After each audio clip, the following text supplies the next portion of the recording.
میں سعودیہ میں ایک دن شدید بیمار ہوا تو میں نے دوست کو کہا میرے گھر فون کر کے کہو میرا انتقال ہو گیا ہے اور میرے بیگ سے 50 لاکھ نکلے ہیں، میت پاکستان بھیجنے کے لیے 50 لاکھ کا خرچہ آئے گا۔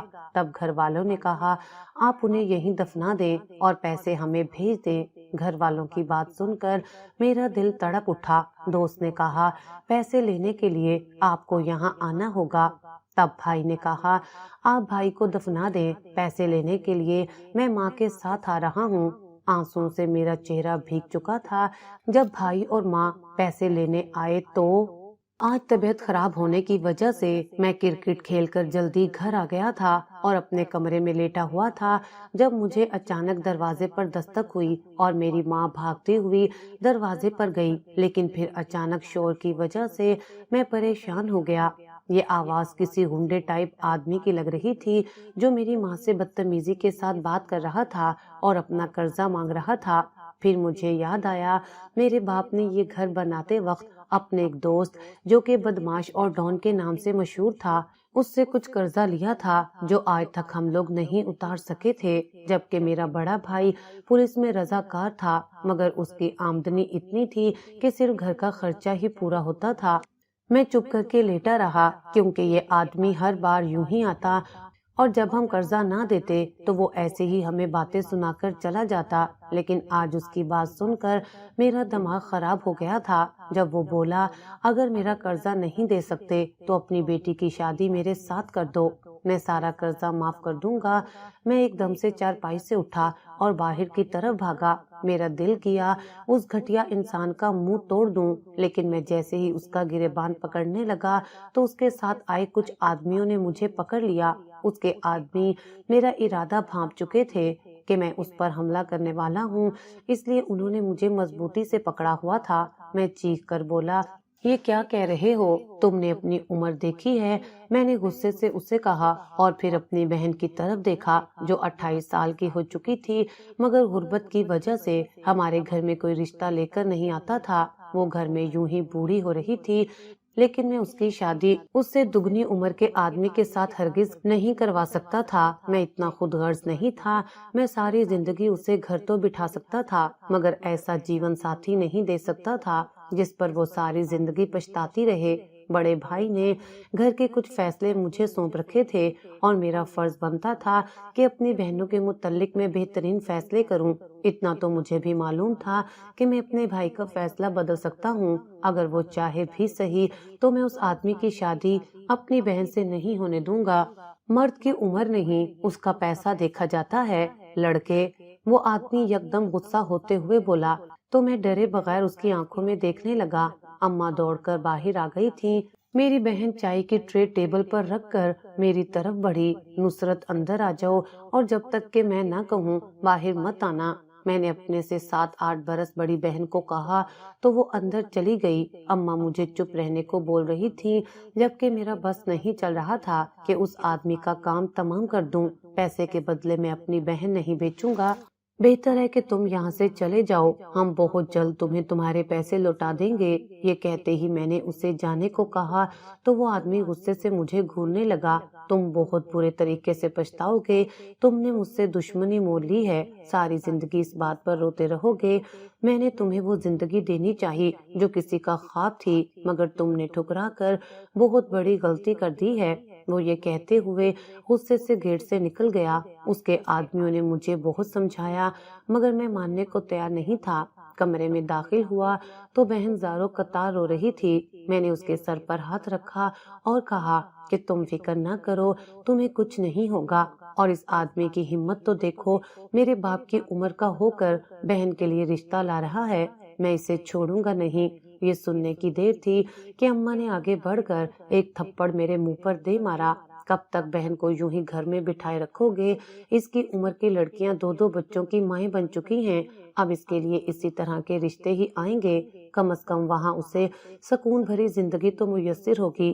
اماں اس رشتے کے لیے راضی تھیں، یہ جان کر مجھے اتنا دکھ پہنچا کہ میں منہ کھولے کھڑا رہ گیا اور بہن کے دفاع میں کچھ بھی بول نہ سکا۔ آخر میری ماں ایسا کیسے کہہ سکتی تھی؟ میں ابھی تک بے یقینی سے اماں کو دیکھ رہا تھا۔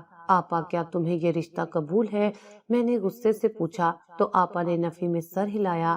اماں نے آگے بڑھ کر جوتوں سے آپی کو مارنا شروع کر دیا تھا۔ میں نے بڑی مشکلوں سے آپا کو بچایا اور اماں سے وعدہ کر لیا کہ میں بہت جلد سب کچھ ٹھیک کر دوں گا، بس اب ایک بار مجھ پر بھروسہ کر لیں۔ اماں اونچی آواز میں رونے لگیں۔ تمہارا باپ بھی یہی کہتا تھا مگر کچھ نہیں کر پایا اور آج اس کی وجہ سے ہم اتنی بڑی مصیبت میں پھنس گئے ہیں۔ یہ کہتے ہی وہ روتے ہوئے کمرے سے چلی گئیں۔ صحن میں آیا تو اماں کے رونے کی آوازیں بہت آ رہی تھیں۔ وہ آپا پر زور زبردستی کر رہی تھیں کہ وہ یہ رشتہ قبول کر لیں۔ ان کو لگتا تھا کہ وہ آدمی اتنا مشہور ہے کہ کئی لوگوں سے تعلقات ہیں، ایک کی شادی ہو گئی تو باقیوں کے لیے بھی اچھے رشتے آئیں گے۔ میں پریشانی سے گھر سے نکل گیا۔ ابھی آدھے راستے پہنچا تھا کہ اس آدمی کے گنڈوں نے مجھے اغوا کر لیا اور اپنے ٹھکانے پر لے آئے۔ لڑکے مان جاؤ، فائدے کا سودا ہے، تمہاری بہن کو خوش رکھوں گا، اپنی ساری جائیداد تمہاری بہن کے نام کر دوں گا۔ وہ آدمی یہ کہتے ہوئے بہت بے بس لگ رہا تھا۔ میں نے غصے سے نفی میں سر ہلایا تو اس کے آدمی نے آگے بڑھ کر میرے منہ پر ایک تھپڑ مار دیا۔ تبھی وہ کہنے لگا، مان جاؤ، تمہارا ہی بھلا ہے۔ میں کسی صورت ماننے کو تیار نہیں تھا۔ وہ آدمی دنیا بھر کی خوشیاں بھی میرے سامنے لا کر رکھ دیتا تو تب بھی میں انکار کر دیتا۔ میں اپنی بہن کو بیچ تھوڑی سکتا تھا، بڑا بھائی تو اس حق میں تھا، وہ تو میری مخالفت کی وجہ سے رکا ہوا تھا، اس لیے چاہتا تھا کہ کسی طرح بس میں ہی مان جاؤں جو اس شادی میں رکاوٹ بنا ہوا ہوں، اور شاید اس کی ترقی میں بھی، کیونکہ اس گنڈے کے سیاستدانوں سے بہت تعلقات تھے اور ایسے تعلقات نوکری میں پرموشن کے بہت کام آتے ہیں۔ میرا بھائی بھی شاید خود غرض ہو گیا تھا، جبکہ میں اپنی بہن کو دیکھ رہا تھا جو ایسا رشتہ ہو جانے پر اداس ہو رہی تھی۔ میں نے سوچ لیا کہ مر جاؤں گا مگر یہ شادی نہیں ہونے دوں گا۔ میں چاہوں تو تمہیں اس گھر سے نکلوا سکتا ہوں، کیونکہ اس گھر کو خریدنے میں زیادہ پیسہ میں نے لگایا ہے۔ بے شک گھر تمہارے باپ کے نام ہے۔ وہ مجھے دھمکانے لگا۔ میں نے نفی میں سر ہلایا۔ تھوڑی مار پیٹ کے بعد میں خود وہاں سے بھاگ نکلا۔ اس کے گنڈوں کو چکما دینا کون سا کوئی مشکل کام تھا۔ میں گھر آیا تو گھر میں خوب ٹوٹ پھوٹ ہوئی پڑی تھی، جیسے وہ گنڈے یہاں آئے ہوں۔ اماں نے غصے سے مجھے دیکھا۔ وہ لوگ ہمیں گھر سے نکالنا چاہتے ہیں، بتاؤ ہم سر چھپانے کو کہاں جائیں گے؟ کہاں چار بیٹیاں لے کر در در بھٹکتی رہوں گی؟ تم تو مرد ہو، تمہیں اس آوارہ گردی کی عادت ہے، مگر یہ لڑکیاں یہ کہاں جائیں گی؟ اماں مجھ پر غصہ ہو رہی تھی۔ مجھے سمجھ نہیں آ رہی تھی کہ میں کیا کروں۔ اماں، تم اس آدمی کو کہہ دو کہ مجھے 2 سال دے دے، اگر اس عرصے میں اس کا قرضہ نہیں چکا پایا تو میں کہتا ہوں کہ میں اپنی بہن کا نکاح خود کرواؤں گا۔ جب میں نے یہ بات کی تو اماں خوش ہو گئی۔ اس آدمی تک بھی اطلاع پہنچ گئی۔ اس نے کہا، ٹھیک ہے، میں انتظار کر لیتا ہوں۔ مجھے جلد از جلد کچھ بڑا کرنا تھا کہ میں اتنی بڑی رقم اکٹھی کر سکوں۔ میرے ایک دوست کا بھائی سعودیہ جا رہا تھا مگر غیر قانونی طریقے سے، یعنی وہ سمندر کے ذریعے سعودیہ پہنچنے کی کوشش میں تھے۔ میں بہت گھبرایا ہوا تھا۔ بھائی کو میں نے بھنک نہیں پڑنے دی۔ اس آدمی سے میں نے وعدہ لے لیا کہ 2 سال تک تم میرے گھر والوں کو تنگ بھی نہیں کرو گے۔ تب وہ مان گیا اور کہنے لگا کہ ہم جیسے 2 نمبر لوگ وعدہ نبھانے میں 1 نمبر ہوتے ہیں۔ تم فکر نہ کرو، 2 سال میں تمہاری بہن کی طرف نظر اٹھا کر بھی نہیں دیکھوں گا۔ جب اس نے یہ بات کی تو مجھے اس پر ترس تو بہت آیا، کیونکہ اس کی کہانی میں سن چکا تھا۔ وہ ایسے خود سے گنڈا نہیں بنا تھا، حالات تھے جنہوں نے اسے ایسا بے حس بنا دیا تھا، مگر میں اس کے حق میں فیصلہ نہیں کر سکتا تھا کیونکہ میری بہن راضی نہیں تھی۔ میرے پاس زیادہ پیسے نہیں تھے، اس لیے میں یہ راستہ چننے پر مجبور ہو گیا تھا۔ وہ آدمی تو مجھے ٹکٹ کے پیسے دینے کو تیار تھا مگر میں خود ہی نہیں مانا۔ اس آدمی کا احسان لے کر اس کے احسانوں تلے دبنا نہیں چاہتا تھا، کیونکہ مجھے معلوم تھا کہ جو کسی کے احسان تلے دبا ہو وہ اس کا غلام ہو جاتا ہے، یعنی نہ چاہتے ہوئے بھی اسے اس انسان کا ہر کہا ماننا پڑتا ہے۔ جبکہ میں اس کی ذات کی نفی کرتا تھا تو پھر کیسے کہا مانتا۔ بہرحال 2 دن بعد ہمیں نکلنا تھا۔ میں نے بہن سے وعدہ لے لیا کہ تم میرے آنے کا انتظار کرنا، کچھ بھی ہو جائے اس آدمی سے شادی کے لیے اقرار مت کرنا۔ میں تمہارا بھائی ہوں اور تمہارے ساتھ کھڑا ہوں، تم فکر نہ کرنا۔ اسے تسلیاں دینے کے بعد میں گھر سے نکلا۔ کوئی بھی میرے اس فیصلے سے راضی نہیں تھا۔ بڑے بھائی نے تو بولنا چھوڑ دیا تھا۔ اسے لگتا تھا کہ میں کہیں سمندر میں گڑسڑ جاؤں گا، کیونکہ اکثر ایسے قافلے بے موت مارے جاتے ہیں، کوئی منزل مقصود تک پہنچ نہیں پاتا۔ میں اچھا تیراک تھا، میں نے سوچ لیا کہ مجھے اپنی بہن کے لیے آخری حد تک جانا ہوگا۔ مر گیا تو الگ بات ہے، مگر جب تک جیوں گا یہ سب نہیں ہونے دوں گا۔ بہنوں کی زندگیاں سنوارنے کے لیے میں یہ قدم اٹھا چکا تھا۔ ایجنٹ نے ہمیں سب کچھ سمجھا دیا تھا۔ ہم 3 لوگ تھے جو اس راستے سے وہاں جا رہے تھے۔ میں بہت مطمئن تھا، اس کے لیے موت کو گلے لگانے کو بھی تیار ہو گیا تھا۔ ہمارا سفر بہت طویل تھا، تھکاوٹ ہمارے چہروں پر عیاں تھی۔ وہ آدمی جس نے ہمیں سعودیہ بھیجا تھا وہ میرے دوست کا بہنوئی تھا، میرے حالات سے واقف تھا، اس لیے اس نے اپنے تعلقات استعمال کر کے میرے لیے آسانیاں پیدا کی اور بغیر کسی مشکل کے ہم وہاں پہنچ گئے۔ میں حیران تھا، آنکھوں پر یقین نہیں آتا تھا کہ یہ کیا ہو رہا ہے، کیا میں واقعی سعودیہ میں ہوں؟ میرے پاس گھر رابطے کا کوئی ذریعہ نہیں تھا۔ مجھے معلوم ہوا یہاں ٹرک ڈرائیوروں کو بہت اچھی تنخواہ ملتی ہے۔ میں گاڑی چلایا کرتا تھا، ابا کے فوت ہو جانے کے بعد زیادہ تر ان کی ٹیکسی میں نے ہی چلائی تھی، مگر اتنے بڑے ٹرک کو چلانا کوئی آسان کام نہیں تھا۔ پہلے دن ہی مجھے ایسا بہترین استاد ملا جس کی وجہ سے میری زندگی سنور گئی۔ وہ کوئی اور نہیں بلکہ سفیان عالم تھا، جو پچھلے 16 سالوں سے ٹرک چلا رہا تھا۔ اس کا تعلق میرے شہر سے تھا، وہ میرا استاد بن گیا اور میں اس کی فرزندی میں سر جھکا کر رہ گیا۔ اس نے مجھے ہر طرح سے کام سکھایا تاکہ مجھے مسئلہ نہ ہو۔ میری لگن اور محنت تھی کہ میں سالوں کا کام چند مہینوں میں سیکھ گیا۔ اب میرا شمار بہترین ڈرائیوروں میں ہونے لگا تھا۔ مالک مجھے کام بھی خود دیتے تھے۔ 6 مہینے لگے تھے مجھے یہ کام سیکھنے میں۔ اب میں بھی استاد بن چکا تھا۔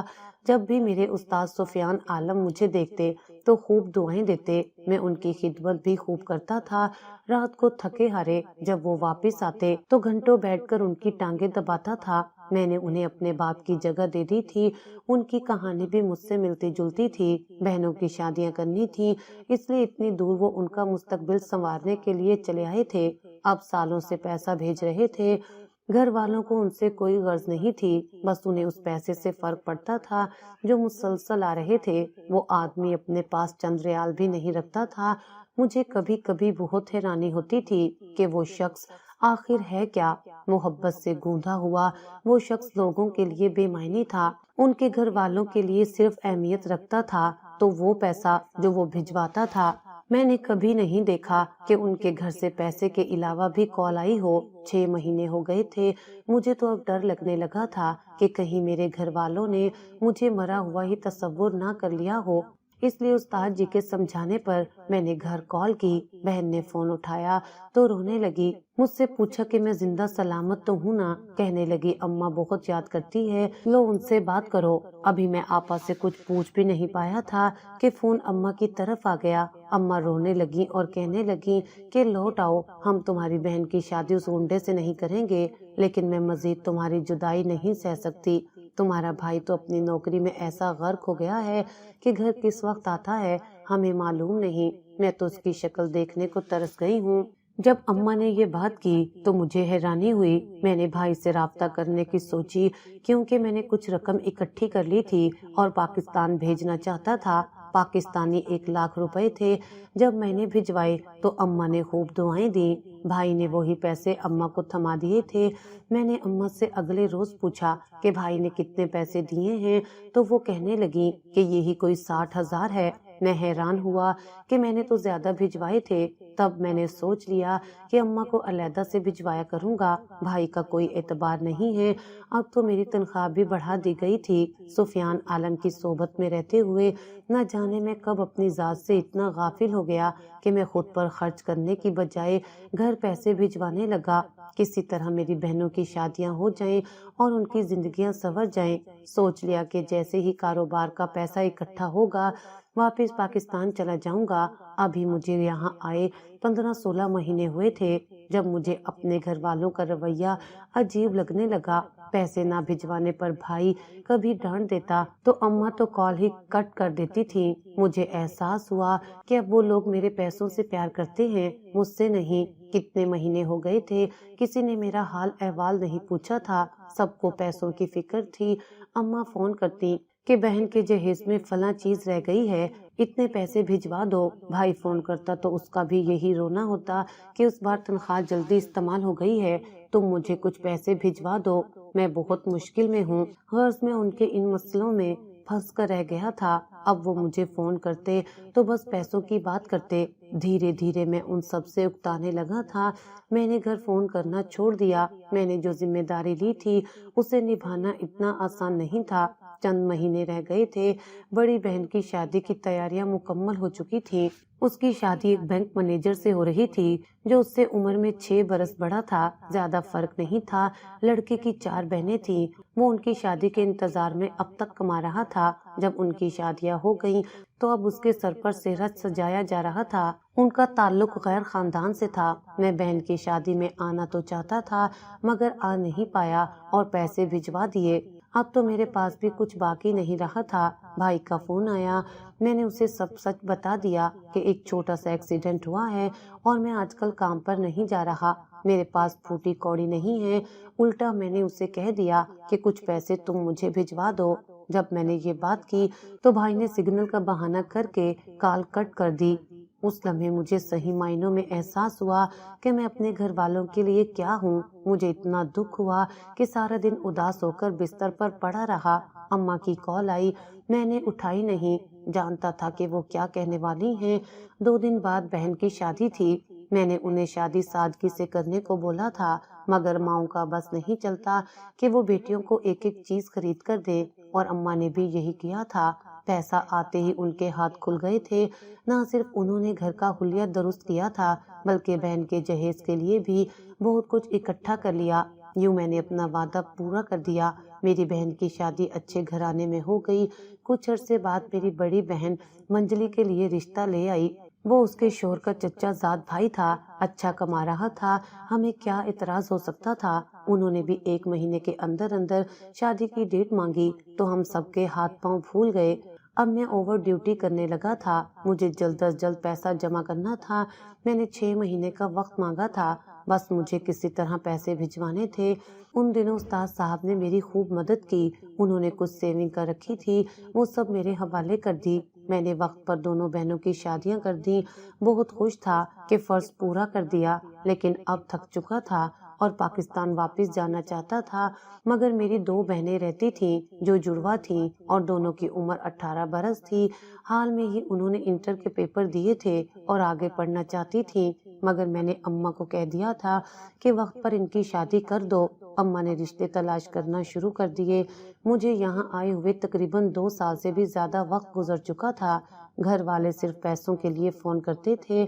میں بہت دل برداشتہ رہتا تھا، یہاں تک کہ فون کی گھنٹی تک بند رکھتا تاکہ مجھے فون کی گھنٹی سنائی نہ دے۔ میں ان خود غرض لوگوں سے تنگ آتا جا رہا تھا، مگر میں نے بہنوں کی ذمہ داری لی تھی، اب ان کا فرض پورا کرنا ضروری تھا۔ اس لیے دن رات ایک کر کے ایک بار پھر میں نے محنت شروع کر دی تاکہ اتنا پیسہ ہو سکے کہ بھائی باقی 2 بہنوں کی شادی بھی کر دے۔ پھر ایک شاندار رشتہ آ گیا۔ دونوں بہنوں کے شوہر ذمہ دار گھرانوں سے تعلق رکھتے تھے، بے شک زیادہ پڑھے لکھے نہیں تھے مگر اچھا خاندان تھا۔ دونوں کی شادیاں ہوئیں تو میں سکون میں آ گیا۔ سوچا اب تو کوئی ٹینشن نہیں ہے، میں نے جو ذمہ داری اٹھائی وہ پوری کر لی ہے۔ شکر ہے خدا نے مرنے سے پہلے میری خواہش پوری کر دی۔ اب سرخ روح ہو کر قیامت والے دن اپنے باپ سے تو مل سکتا ہوں۔ اب کئی مہینے اماں فون نہیں کرتی تھیں۔ میرا دل چاہا کہ اماں کو فون کروں مگر کسی نے کال نہیں اٹھائی۔ سب کا مطلب پورا ہو چکا تھا، اب بھلا وہ لوگ مجھے یاد کیوں کرتے؟ میں بہت اداس تھا۔ استاد صاحب بہت تسلیاں دیتے اور کہتے کہ اب تم بھی اپنی شادی کا سوچو، کاروبار کے لیے رقم اکٹھی کرو گے، اگر اسی طرح پیسہ بھجواتے رہے تو وہ لوگ تمہیں فراموش کر بیٹھیں گے جیسے مجھے کر دیا گیا تھا۔ اپنی زندگی اپنے ہاتھوں سے برباد مت کرو، اب اپنے بارے میں کچھ سوچو۔ ان کی تسلیوں کی مدد سے ایک بار پھر میں نے سوچ لیا کہ میں اپنے پیروں پر کھڑا ہوں گا اور اب صرف اپنے بارے میں سوچوں گا۔ 2 مہینے گھر سے کوئی کال موصول نہ ہوئی۔ میں بہت پریشان تھا، اماں کی آواز سننے کو ترس گیا تھا اور میرا بڑا بھائی نہ جانے آج کل کیا کرتا پھر رہا تھا کہ مجھے کال ہی نہیں کرتا تھا۔ کیونکہ ان سب کو پتہ چل چکا تھا کہ مجھے نوکری سے نکال دیا گیا ہے اور میں وہاں پھوٹی کوڑی کا بھی محتاج ہو گیا ہوں۔ یہ سب تو میں نے انہیں جانچنے کے لیے بولا تھا، نہیں معلوم تھا کہ وہ لوگ مجھ سے رابطہ ہی چھوڑ دیں گے۔ اب میں سارا دن کام پر وقت گزار دیتا تھا، تھکاوٹ کا بھی احساس نہیں ہوتا تھا، دل مردہ ہو چکا تھا اور آنکھیں پتھرا گئی تھیں۔ ہر وقت کام پر رہنے کی وجہ سے بیمار رہنے لگا۔ استاد جی نے بہت سمجھایا کہ اس طرح کام کرو گے تو خود کو ضائع کر بیٹھو گے، اپنی صحت کا خیال کرو جو دن بدن گرتی جا رہی ہے۔ وہ میرا بہت دھیان رکھتے تھے، میرے سکے والد زندہ ہوتے تو وہ بھی میرا اتنا خیال نہ رکھ پاتے۔ میں آخری بار اپنے گھر والوں کو آزمانا چاہتا تھا، مجھے لگتا تھا کہ انہیں اتنا بے حس تو نہیں ہونا چاہیے۔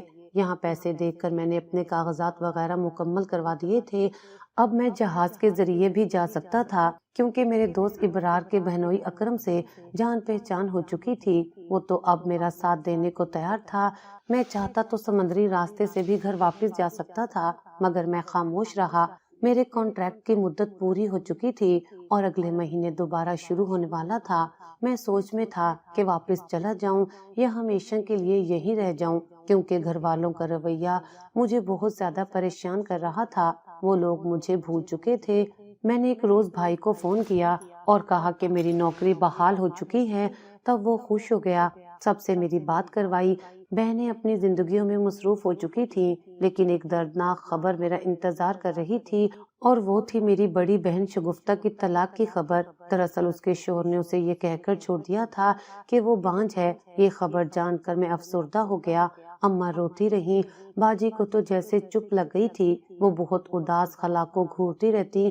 اس روز مجھے احساس ہوا کہ گھر والوں سے رابطہ ختم کر کے میں نے اچھا نہیں کیا۔ میں خام خواہ میں انہیں آزما رہا ہوں، جبکہ انہیں آج بھی میری ضرورت اور فکر ہے۔ آپا اب اکثر فون کر لیتی تھی تو اماں سے بھی بات ہو جاتی۔ بھائی اپنی زندگی میں مگن تھا، وہ شادی کر چکا تھا اور اب علیحدہ گھر میں رہ رہا تھا۔ اسے اپنے گھر آنے کی کوئی فکر نہیں تھی، وہ بہنوں اور ماؤں کو فراموش کر چکا تھا۔ ایک میں ہی تھا، مجھے ان کی فکر لگی رہتی۔ بھائیوں سے پیسوں کی بات کرتا تو وہ کال اٹھا لیتے، ورنہ وہ ہاں ہوں میں جواب دیتے تھے۔ ان کے مختصر جواب سے میں تنگ آ چکا تھا۔ مہینے کے آخر میں کال کرتے، مجھ سے پیسے لیتے، آدھے اماں کو دیتے اور آدھے خود رکھ لیتے۔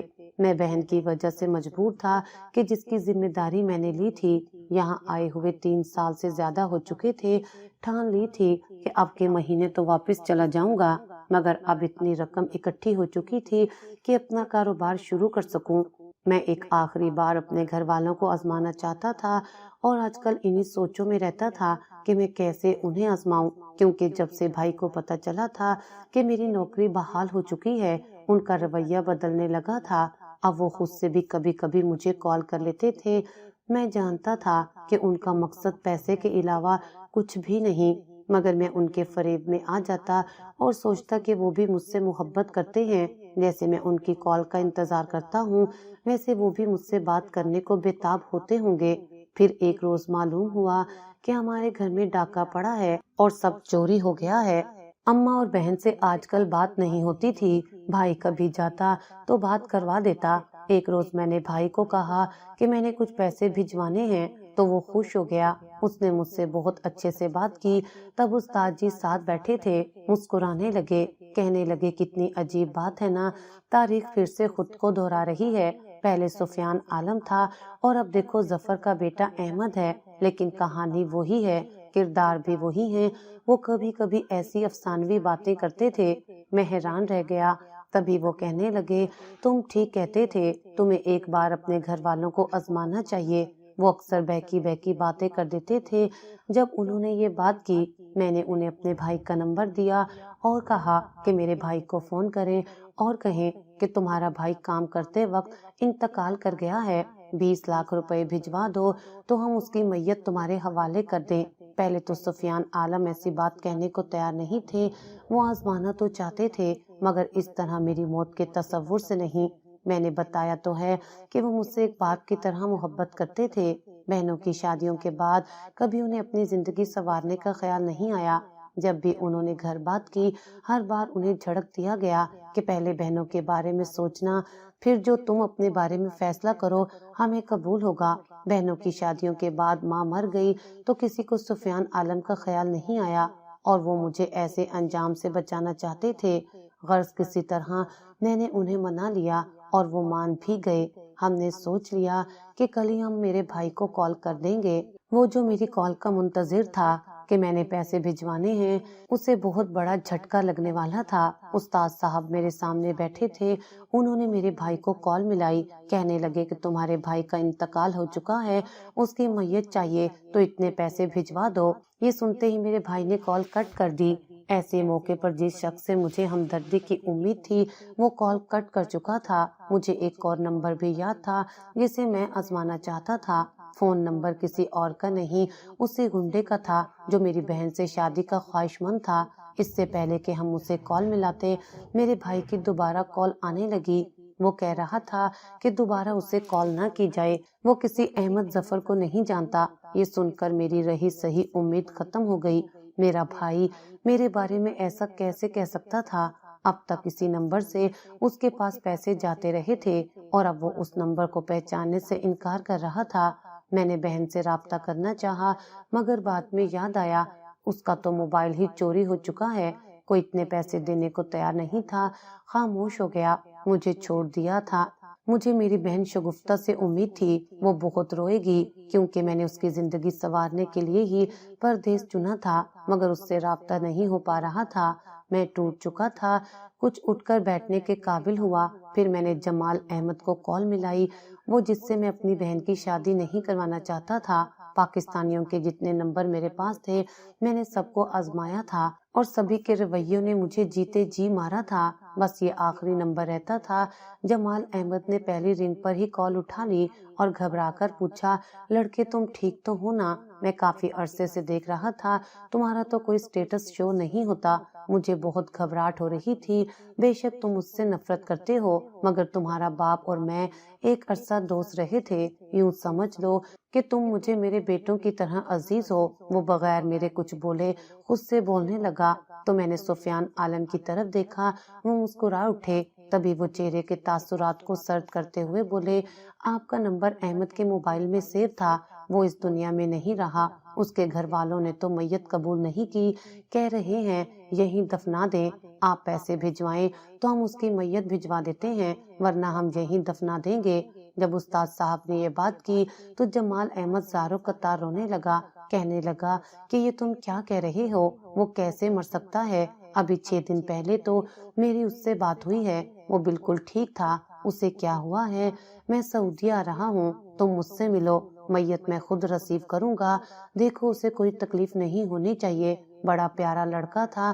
جب اس نے یہ بات کی تو مجھے حیرت ہوئی، میں صرف 2 بار اس سے ملا ہوں اور وہ میرے لیے ایسے پریشان ہو رہا ہے جیسے میں اس کا سگا ہوں، آخر وہ اتنی فکر کیوں جتا رہا ہے؟ مجھے کچھ سمجھ نہیں آ رہی تھی۔ تبھی وہ آدمی کہنے لگا، اس کے باپ نے ایک بار میری جان بچائی تھی اور اسی کے بدلے ہی میں نے اس کی مدد کی تھی، اس نے وقت پر اپنا وعدہ نبھایا تو میں اس کی بہن کی شادی کے حق میں بھی نہیں تھا، یہ تو اس کے بڑے بھائی نے مجھے اکسایا تھا، مگر دیکھو کتنا ذمہ دار آدمی تھا، اتنی سی عمر میں اس نے اپنی بہنوں کی زندگیاں سنوارنے میں کوئی کسر نہیں چھوڑی۔ وہ مجھ سے ایسے عقیدت جتا رہا تھا کہ میں حیران رہ گیا، کانوں پر یقین نہیں آ رہا تھا، وہ اتنا مصروف آدمی میری میت ریسیو کرنے کے لیے سعودی آ رہا تھا اور میرا بھائی تھا جس نے مجھے پہچاننے سے انکار کر دیا۔ بہنوں نے کہا کہ وہیں دفنا دو، اور یہ شخص آخر تھا کیا؟ اتنا بڑا غنڈہ موالی، شہر میں جس کا روب اور دبدبہ قائم تھا، وہ میرے لیے اتنا کچھ کر رہا تھا۔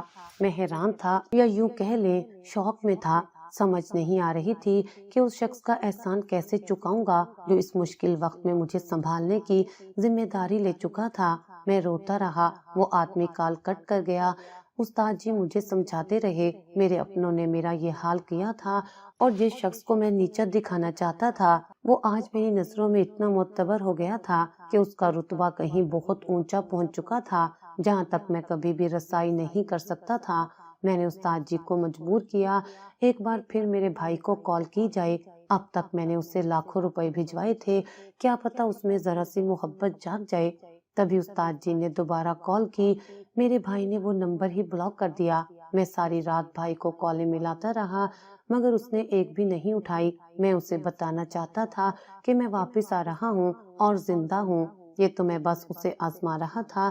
ایسے ہی ایک دن گزر گیا اور جمال احمد سعودیہ پہنچ گیا۔ میں نہیں جانتا تھا کہ وہ یہاں کیسے آیا تھا، لیکن اس نے کر دکھایا جو کوئی نہیں کر پایا۔ مجھے زندہ دیکھ کر وہ میری طرف دوڑا، حیران ہو کر میرے چہرے کو چھونے لگا، کہنے لگا تم تو زندہ ہو۔ تبھی میں روتے ہوئے اس سے لپٹ گیا۔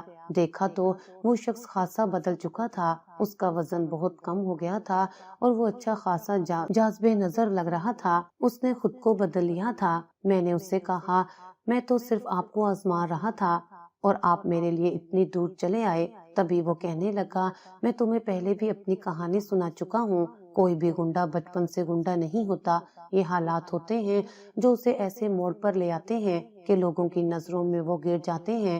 میں محض 5 برس کا تھا جب والد انتقال کر گئے۔ میری والدہ بہت خوبصورت تھی، کہیں سے لگتا ہی نہیں تھا کہ وہ ایک 5 سالہ بیٹے کی ماں ہے۔ ایسا لگتا تھا جیسے کوئی 16-17 برس کی معصوم سی لڑکی ہو۔ محلے والے انہیں اچھی نگاہ سے نہیں دیکھتے تھے کیونکہ انہوں نے اور بابا نے بھاگ کر شادی کی تھی۔ وہ لوگ جس کرائے کے مکان میں رہتے تھے اس کا کرایہ ان دنوں بہت زیادہ تھا۔ اماں لوگوں کے گھروں میں کام کرنے لگی، انہیں بہت غلیظ نظروں اور عجیب سے جملوں کا سامنا کرنا پڑتا تھا، مگر وہ مجھے اچھا انسان بنانے کی خواہش میں ہر چیز چپ چاپ سہتی رہی، یہاں تک کہ وہ 3 گھروں میں کام کرتی تھی۔ ٹی بی ہونے کے باوجود انہوں نے کام نہیں چھوڑا۔ ایسے ہی 5 برس اور گزر گئے۔ میں اپنی پڑھائی پر بہت توجہ دیتا تھا اور اماں کا ہاتھ بٹانے کے لیے میں ایک ہوٹل پر چھوٹے کا کردار نبھانے لگا، وہ کردار جس نے آج مجھے اس مقام تک لا کھڑا کیا ہے۔ میں جانتا تھا کہ مکان مالک میری ماں پر اچھی نگاہ نہیں رکھتا، کئی بار میں نے اس سے ٹوکا بھی تھا۔ ایک روز اماں کی طبیعت خراب تھی، وہ چاہتی تھی کہ میں ان کے پاس بیٹھا رہوں، جبکہ میری خواہش تھی کہ میں بھاگ کر ڈاکٹر کو بلا لاؤں، وہ انہیں دیکھیں اور مجھے بتائیں کہ آخر انہیں کیا ہوا ہے، مگر اماں چاہتی تھی کہ میں ان کے پاس بیٹھا آخری لمحے جی لوں۔ اگر مجھے پتا ہوتا کہ وہ اتنی بیمار ہیں کہ اب میں انہیں کبھی نہیں دیکھ سکوں گا تو شاید میں انہیں کبھی نہ چھوڑتا۔ اس روز ان کی طبیعت بہت خراب تھی۔ میں بھاگتا بھاگتا میڈیکل سٹور تک آیا، دوائی لی۔ بارش بہت تیز ہو رہی تھی، کئی بار گرا اور ایک بار تو ایکسیڈنٹ ہوتے ہوتے بچا۔ میں جب گھر میں داخل ہوا تو مالک مکان وہاں سے نکل رہا تھا، وہ نشے میں تھا اور میری ماں کی حالت دیکھنے کے قابل نہیں تھی۔ اس نے میری ماں کے ساتھ بہت غلط کیا تھا۔ مجھے تب پتہ چلا کہ وہ میری ماں کو ایسے ہی کب سے ذلیل کرتا آیا تھا۔ میں جان ہی نہیں پایا کہ میری ماں کس اذیت سے گزر رہی ہے۔ میں اس دن تمام بے سہارا عورتوں کا سہارا بن گیا۔ اس روز غصے میں نے اینٹ اس مالک مکان کے سر پر دے ماری، وہ موقع پر جاں بحق ہو گیا۔ اس دن میں نے 2 لوگوں کو کھو دیا، ایک جسے میں سب سے زیادہ محبت کرتا تھا اور دوسرا وجود جو شروع سے ہی میرے لیے قابل نفرت تھا۔ کم عمر ہونے کی وجہ سے مجھے جیل ہو گئی، حالانکہ میری آنکھیں جاگتے ہوئے بھی حسین خواب دیکھتی تھیں کہ میں پڑھ لکھ کر کچھ بن جاؤں گا اور اپنی ماں کا ہاتھ بٹاؤں گا، مگر 10 برس کی جیل ہو گئی۔ میں بہت سارے لوگوں سے اپنی ماں کے متعلق بہت غلط باتیں سنتا تھا، کئی بار میں ان گنڈے موالیوں سے لڑ بیٹھا تھا، مگر میرے اندر جو غصہ تھا وہ کم ہونے میں نہیں آ رہا تھا۔ وہ لوگ میری ماں کو گندے گندے القاب سے نوازتے، ایک آدمی تو انہیں طوائف کہا کرتا تھا۔ ایک روز غصے میں نے اس آدمی کا بھی قتل کر ڈالا اور پھر میں نے ہر اس آدمی سے بدلہ لیا جس نے نہ صرف عورتوں کو چھیڑا بلکہ ان پر گندی نگاہ رکھی۔ لوگوں کے دلوں میں میرا ڈر بیٹھنے لگا۔ میں جیل سے باہر آیا تو ہمارا ایک چھوٹا سا گروہ بن چکا تھا جو جیل میں ایک ساتھ رہتے تھے۔ باہر آئے تو دوستی اور گہری ہو گئی، کچھ لوگ ہمارے گروہ میں شامل ہو گئے۔ ہم عورتوں کی عزتوں کی حفاظت کرتے تھے مگر لوگوں کی نظر میں بہت برے تھے۔ ایسے ہی کئی برس گزر گئے۔ تمہارے بابا ظفر کے ساتھ میری دوستی ہو گئی، اس نے میری جان بچائی تھی، بلکہ مجھ پر پیسے خرچ کیے اور میرا علاج کروایا۔ تب میں اس کا مشکور ہو گیا۔ اس نے مجھ سے پیسے ادھار لیے کیونکہ وہ اپنا گھر بنانا چاہتا تھا۔ گھر بنانے کے خواب تو میں نے بھی دیکھے تھے، اب کوئی اور وہی خواب دیکھ رہا تھا، مگر وسائل کی کمی کی وجہ سے وہ خواب حقیقت کا روپ نہیں لے رہے تھے۔ میرا تو فرض بنتا تھا کہ میں اس کا ساتھ دوں۔ جو لوگوں کا حق چھین لیتے تھے میں نے ان سے ان کا حق لینا شروع کر دیا۔ میں کچھ لوگوں کی نظروں میں مسیحا تھا تو باقی مجھے گنڈا اور موالی بلایا کرتے تھے۔ مجھے فرق نہیں پڑتا تھا، میں کسی کو بھی کوثر خانم نہیں بننے دے سکتا تھا جو گھر سے بھاگی، پھر ایسی ذلت بھری زندگی گزاری اور آخری وقت میں بھی سکون حاصل نہیں کر پائی۔ بے شک وہ میری ماں تھی، میں مرد ہوتے ہوئے بھی اس کی حفاظت نہیں کر سکا کیونکہ اس وقت میں برسر اقتدار نہیں تھا۔ مجھے تم میں اپنا آپ دکھائی دیتا ہے، اس لیے میں تمہاری مدد کرنے کے لیے یہاں تک چلا آیا۔ میں نے غنڈہ گردی چھوڑ دی ہے، لوگوں کی مدد اب جائز طریقے سے کرتا ہوں، ایک یتیم خانہ کھول لیا ہے، اب اسی کو چلا رہا ہوں، علاقہ بدل گیا ہے، لوگ اب مجھے اچھا سمجھنے لگے ہیں۔ یہ کہتے ہی وہ مسکرایا تو میں اس کی ہنسی میں کھو گیا۔ اس کے چہرے پر زمانوں کی تھکن سوار تھی، عمر یہی کوئی 51 برس تھی، میری بہن اور اس میں 20 برس کا فرق تھا، مگر اس انسان میں انسانیت موجود تھی۔ اس روز میں نے نوکری چھوڑی اور اس کے ساتھ پاکستان آ گیا۔ میں اسے ایک آخری بار آزما رہا تھا تاکہ اپنی بہن کا نکاح اس سے کروا سکوں۔ وہ بہت اچھا تھا، اس نے واقعے میں برے کام چھوڑ دیے تھے، اس نے سود پر پیسے دینے بھی چھوڑ رکھے تھے، جس نے اس سے پیسے لیے تھے وہ سب اس نے معاف کر دیے۔ اب فیکٹری کے ساتھ یتیم خانہ بھی چلا رہا تھا۔ وہ خود کہتا تھا کہ جب وہ اکیلی چلتی ہوئی لڑکی کے پیچھے جاتا تھا تو لوگ اسے برے القاب سے نوازتے تھے، اسے آوارہ اور لوفر کہتے، مگر وہ اس کی حفاظت کے لیے جاتا تھا۔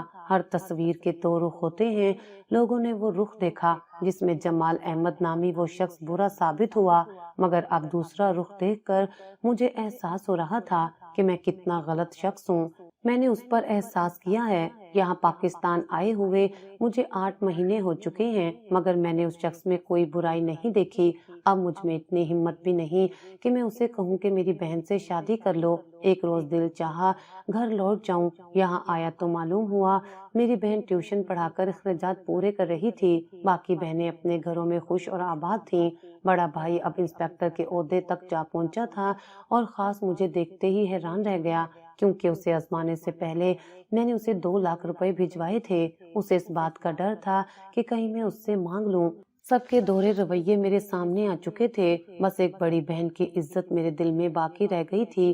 اماں کا بھی احساس ہو گیا تھا، وہ ماں تھیں، ہر ماں کو اپنی بیٹیوں کی فکر ہوتی ہے، انہیں بھی میں نے معاف کر دیا تھا۔ مگر بھائی کا سلام کا جواب دے کر بغیر کوئی بات کیے میں وہاں سے چلا گیا۔ وہ مجھے بلاتا رہا مگر مجھے کچھ نہیں کہنا تھا۔ میں جمال احمد کے پاس آ گیا، وہ بچوں کے پاس بیٹھا مسکرا رہا تھا۔ میں نے اس سے کہا تو میں ساری زندگی تمہارا احسان مند رہوں گا۔ وہ مسکرایا اور کہنے لگا، ایسی کون سی درخواست ہے جس کا تمہیں شک ہے کہ میں قبول نہیں کروں گا؟ حالانکہ میں تمہیں اپنے بیٹے کا مقام دے چکا ہوں، تم جو کہو اسے پورا کرنا میرا فرض ہے۔ وہ ہمیشہ کی طرح محبت سے بولتے ہوئے کہنے لگا تو میں نے آگے بڑھ کر اسے گلے لگایا اور کہا کہ تم میری بہن سے شادی کر لو۔ تبھی وہ مجھے دیکھتا رہ گیا، کہنے لگا اب میں بوڑھا ہو چکا ہوں، نہیں معلوم کہ موت مجھے کب اپنی آغوش میں لے لے۔ پہلے ہی تمہاری بہن کے ماتھے پر طلاق کا ٹیکا لگ چکا ہے، میں نہیں چاہتا کہ اب اس پر بیوہ ہونے کا داغ لگے، مجھے معاف کر دینا، مگر اب میں اس حق میں نہیں ہوں، تمہیں اپنا بیٹا بنا لیا ہے، تمہاری خوشیاں ہی اب میرے لیے سب کچھ ہیں۔ وہ مسکرایا تو میں شرمندہ سا ہو کر گھر آ گیا۔ اماں سے میں نے یہ بات ڈسکس کی تو وہ کہنے لگی کہ میں تو تمہیں کبھی کبھی کہتی تھی کہ وہ آدمی اتنا برا نہیں ہے، تمہاری بہن کو خوش رکھے گا۔ اگر تمہیں یہ مسئلہ تھا تو تم اپنی بہن سے بات کر لو، اگر وہ راضی ہے تو جمال احمد کو منانا میرا کام ہے۔ جب انہوں نے یہ بات کی تو میں نے اس بات میں سر ہلایا اور آپا کے کمرے میں آ گیا۔ وہ زندگی سے منہ موڑ چکی تھی، بچوں کو ٹیوشن پڑھا کر ہی وہ اب اپنی زندگی کے بقایا دن گزار رہی تھی۔ وہ شادی نہیں کرنا چاہتی تھی۔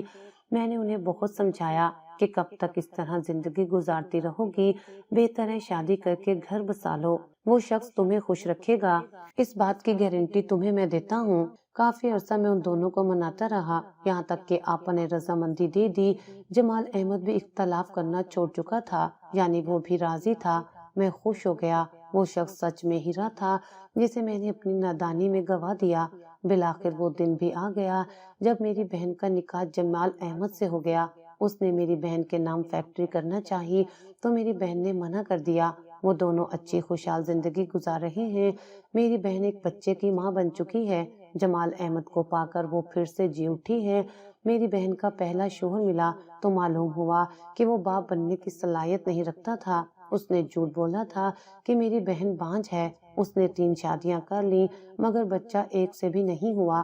یہ جان کر مجھے دکھ تو بہت ہوا، مگر میں کیا کر سکتا تھا؟ سب اپنے گھروں میں خوش ہیں، بھائی کو میں نے معاف کر دیا ہے، جانتا ہوں کہ وہ خود غرض ہے، اب میں ایک فیکٹری چلا رہا ہوں، یہ کام بہت مشکل ہے، مگر میں اپنے شہر اپنے ملک میں رہ رہا ہوں، اس سے بڑھ کر اور کیا ہوگا؟ سفیان عالم کو بھی میں نے پاکستان بلا لیا ہے، وہ میرے محترم استاد ہیں، میں ان کی دل سے عزت کرتا ہوں، اب وہ میرے پاس رہتے ہیں، میں بیٹوں کی طرح ان کی خدمت کرتا ہوں، اگر وہ میرے ساتھ نہ ہوتے تو ہو سکتا ہے کہ میں اپنی جان اپنی باتوں سے لے لیتا، کیونکہ سعودیہ جا کر میں بہت اداس رہتا تھا، ایک وہی تھے جو مجھے امید کی کرن تھماتے تھے، آج خوشحال زندگی گزار رہا ہوں، مگر سعودیہ میں گزارے وہ 3.5 سال مجھے بہت کچھ سکھا گئے۔